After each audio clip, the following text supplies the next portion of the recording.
আমি একটা ছবি দেখাবো।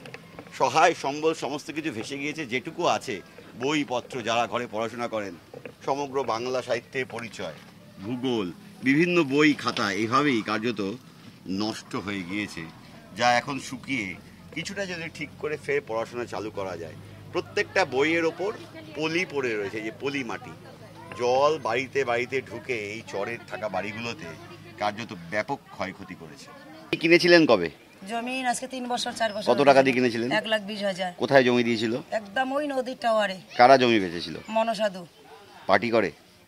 উনি জানি না পার্টি করে না দালাল করে না, কিন্তু উনি বলছে আমাদের জমিন, উনি আমাদের কাছ থেকে নিচে টাকা নিয়ে ইয়ে করছে। আমি বলছি দাদা এখন আমরা বাচ্চা কাচ্চা নিয়ে কি করে থাকবো?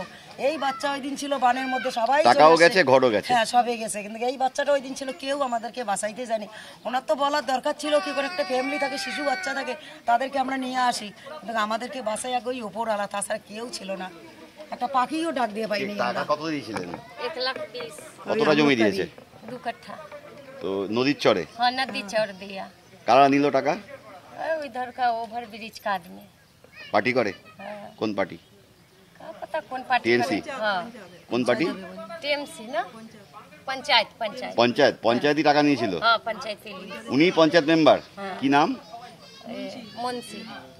কত টাকা নিয়েছিল? 1,20,000। আবার বেরিয়েছে মুন্সি। আচ্ছা, এবার জমিতে তো নদী ঢুকে পড়েছে, ঘরের কি অবস্থা?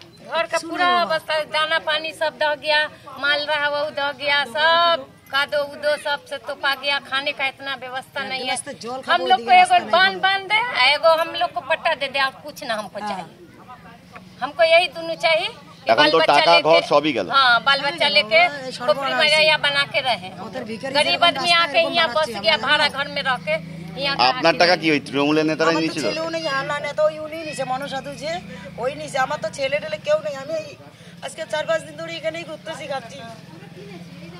আমার এইরকম সারা কেউ নাই। गरीब आदमी को কেউ বলছেন জমির দালালরা টাকা নিয়েছিল, কেউ বলছেন স্থানীয় পঞ্চায়েত সদস্যই টাকার বিনিময়ে তাদেরকে এই এলাকাগুলোতে একদম নদীর চরে বসিয়ে দিয়েছিল, ঘর বানিয়ে অসহায় মানুষগুলো এভাবে থাকছিলেন।